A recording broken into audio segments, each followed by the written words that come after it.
तो अब उसके बाद में मुझे पूरा यकीन है कि वो जो स्टेटमेंट है वो बहन जी का है। जब बहन जी का स्टेटमेंट है तो उस पर सवाल क्या बनता है। बहन जी ने जो भी स्टेटमेंट दिलवाया होगा आकाश जी के माध्यम से, अब वो कह भी रहे थे कि मैं बहन जी का संदेश लेकर के आया हूँ। पहली बात तो हम आकाश भाई को पूरा मौका दे रहे हैं। हम कौन मौका देने वाले, समाज दे रहा है कि भाई आप रिजल्ट लाओ, हम आपके लिए पूरी ज़िंदगी भर काम करने के लिए तैयार हैं। अगर दूसरे कोई ये कहता है कि वो चंद्रशेखर भी दूसरा भाई है तो हम उनको भी मौका देते हैं, वो भी प्रूफ कर लो। 2027 का चुनाव बहुत इम्पोर्टेंट चुनाव है। यहाँ से ये तय होगा कि इस मूवमेंट को बहन जी के बाद कौन चलाएगा।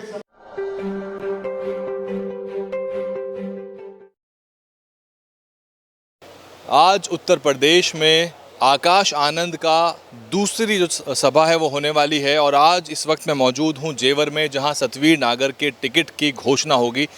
बेहद गर्मी है और आकाश जी के आगमन से पहले यहाँ जयप्रकाश जी का आगमन हो चुका है। फ़र्क यह है कुछ महीने पहले ये पार्टी के अंदर थे, अब ये पार्टी के बाहर हैं। जयप्रकाश जी से बातचीत का हम प्रयास कर रहे थे लेकिन ये एक जगह रुक नहीं रहे थे, लगातार दौरे जारी थे। सर, पिछला आकाश जी का जो भाषण रहा उस पर ज़बरदस्त रिस्पॉन्स आया, उस पर क्या कहना है आपका? देखिए, वो स्टेटमेंट जो मैंने अध्ययन किया है, क्योंकि पहले ऐसा कुछ बोलने से बहन जी ने उनको पार्टी से बाहर कर दिया था, जो उन्होंने आरएसएस को बता दिया था वैसा। तो अब उसके बाद में मुझे पूरा यकीन है कि वो जो स्टेटमेंट है वो बहन जी का है। जब बहन जी का स्टेटमेंट है तो उस पर सवाल क्या बनता है। बहन जी ने जो भी स्टेटमेंट दिलवाया होगा आकाश जी के माध्यम से, अब वो कह भी रहे थे कि मैं बहन जी का संदेश लेकर के आया हूँ, तो ऐसा लगता है कि वो बहन जी का स्टेटमेंट है। अब बहन जी ने जो स्टेटमेंट दिलवाया होगा वो सोच समझ कर दिलवाया होगा, हम एडमिट करते हैं। जनता आपके बारे में पूछ रही है कि आप कहाँ हैं इतने दिनों से, क्योंकि आपकी गतिविधि ज़्यादा नज़र नहीं आ रही है। देखिए, अभी कुछ दिन पहले आपको जैसे जानकारी है, मुझे पार्टी के अंदर लिया गया 7.5 साल के बाद। तो मुझे जानकारी मिली कि अशोक सिद्धार्थ जी जब पार्टी में अंदर आए दोबारा से मुझसे कुछ दिन पहले, तो उन्होंने जो है आकाश जी को कन्विंस किया कि आपको अगर जयप्रकाश की डिमांड ख़त्म करना है तो आपको जयप्रकाश को अंदर लेना होगा। तो आकाश जी ने बहन जी से बातचीत की। ये मुझे बहन जी ने खुद भी बताया। ये कैसे पता लगा आपको? ये मुझे बहन जी ने खुद बताया कि तुम्हारी जो सिफारिश है वो आकाश ने की है। तो इसका मतलब जो है उन्होंने वहाँ से बात निकली। उसके बाद में हमको उड़ीसा बंगाल लगा दिया गया। पहले आपको, हाँ जी, पहले उड़ीसा बंगाल लगा दिया। वहाँ से फिर जो हमको लगा दिया केरल।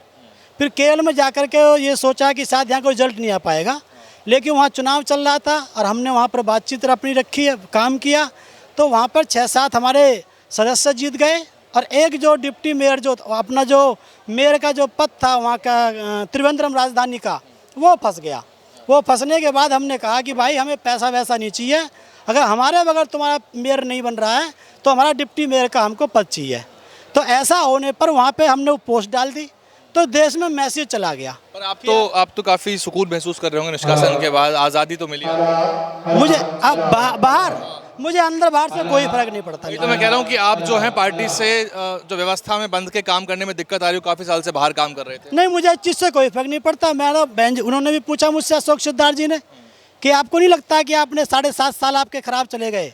मैंने कहा नहीं, इन 7.5 साल में मैंने ये प्रूफ किया है समाज के बीच में कि जयप्रकाश ना बिकने वाला व्यक्ति है, ये मिशनरी कार्यकर्ता है। इसलिए पार्टी के अंदर रहे चाहे बाहर रहे, मुझे इससे कोई फर्क नहीं पड़ा।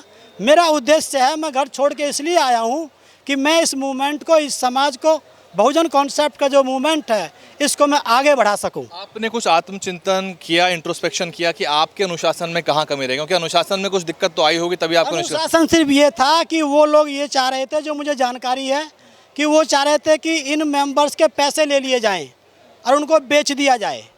और उसके बाद में मैं ये चाह रहा था कि वहाँ पर हमारा डिप्टी मेयर बनना चाहिए। ये तो बहुत बड़े आरोप हैं। यही अंतर है। तो बड़े आरोप लगा। उसको पता है ना, मेरे पास तो वहाँ के लोगों की रिपोर्ट है ना। उन्होंने मुझे बताया कि सर ये तो बेचने में लग गए इन कैंडिडेट्स को। मैंने कहा नहीं, मैं आ रहा हूँ और हमको डिप्टी मेयर चाहिए। डिप्टी मेयर हमको मिला। वो क्या चाहते थे कि ये जो रिजल्ट आया ये ख़त्म हो जाए। अगर ये ऊपर को आएगा तो जयप्रकाश की डिमांड उत्तर प्रदेश में बढ़ सकती है। फिर मैंने कहा कि भाई डिप्टी मेयर बनेगा, तो डिप्टी मेयर बना तो हमारी डिमांड पूरे देश में बढ़ गई। वो हमें ख़त्म करना चाहते थे लेकिन हम ख़त्म नहीं हो पाए। ये हमारे, आप पार्टी में अब भी वापस नहीं जाना चाहते हैं? देखो, अब ये बात तार्किक है अगर हमको पार्टी के अंदर लेकर के उत्तर प्रदेश के बाहर लगा दिया जाए तो उसका फ़ायदा क्या? क्योंकि आप उत्तर प्रदेश के बाहर के किसी भी स्टेट में जाएंगे, वहाँ के लोग ये कहते हैं कि भाई उत्तर प्रदेश को ठीक कर लो, ये स्टेट अपने आप ठीक हो जाएगा। आप 1 मिनट आओ, है ना? 1 मिनट रुक जाओ। इंटरव्यू के बीच में तो डिस्टर्ब मत करो, आप इंटरव्यू चल रहा था। ये अभी आ रहा हूँ। क्या कुछ इमरजेंसी है क्या? पूछ लो इनसे, पूछ लो पहले। नहीं वो अलग बात। तो हाँ, कहाँ था मैं? तो मैं था, आपके परिचित हैं? वो है अच्छा अच्छा, जिलाध्यक्ष जी, जिलाध्यक्ष जी। तुम जानते नहीं इनको? नहीं, मैं नहीं जानता, परिचय इन्हें नहीं पूरा है। देश जाना है। नहीं, मुझे नहीं पता। हाँ, तो क्या था यार, मैं आपसे सवाल करता हूँ कि क्या आप पार्टी में वापस नहीं? वहाँ की चल रही है तो हाँ, अगर आपने पार्टी में ले लिया, अब आप यूपी के बाहर अगर कहीं जाते हैं तो वहाँ पर एक चर्चा होती है कि भाई पहले आप यूपी को ठीक कर लो, ये स्टेट अपने आप ठीक हो जाएंगे। तो अगर ऐसा मौका मिलता है तो हम तैयार हैं, और अगर 27 के बाद मिलता है तो फिर फायदा क्या होगा? आप जो अब भी स्टेटमेंट दे रहे हैं जयप्रकाश जी, आप पार्टी में वापस नहीं आना चाहते, आपके मन में वापस आना नहीं है? देखिए, मुझको अभी अंदर इसलिए लिया गया था कि शायद जयप्रकाश की डिमांड ख़त्म कर दी जाएगी।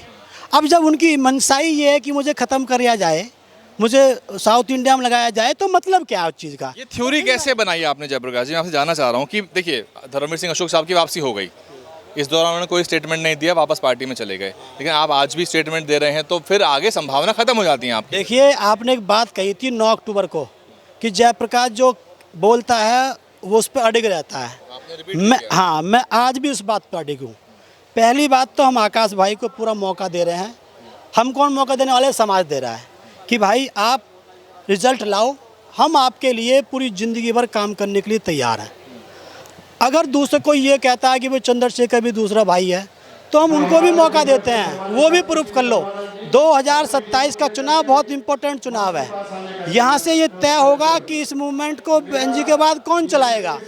अगर रिजल्ट आता है बसपा का तो आकाश भाई इसको लीड करेंगे, फिर चंद्रशेखर सेकंड नंबर पे चलते हैं।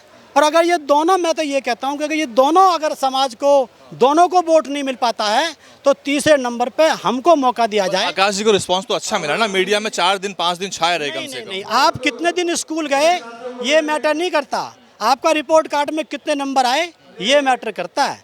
मेहनती होना अलग बात है, रिपोर्ट कार्ड में नंबर आना अलग बात है। एक बच्चा दिन रात पढ़ता है, बच्चा फेल हो जाता है। एक बच्चा कभी कभी स्कूल जाता है, बहुत कम पढ़ता है और वो टॉप कर जाता है। ये डिपेंड करता है कि रिपोर्ट कार्ड क्या है। रिपोर्ट कार्ड आपका जब 2027 का चुनाव आएगा, उसका जो रिजल्ट आएगा वो तय करेगा कि क्या रिपोर्ट कार्ड है।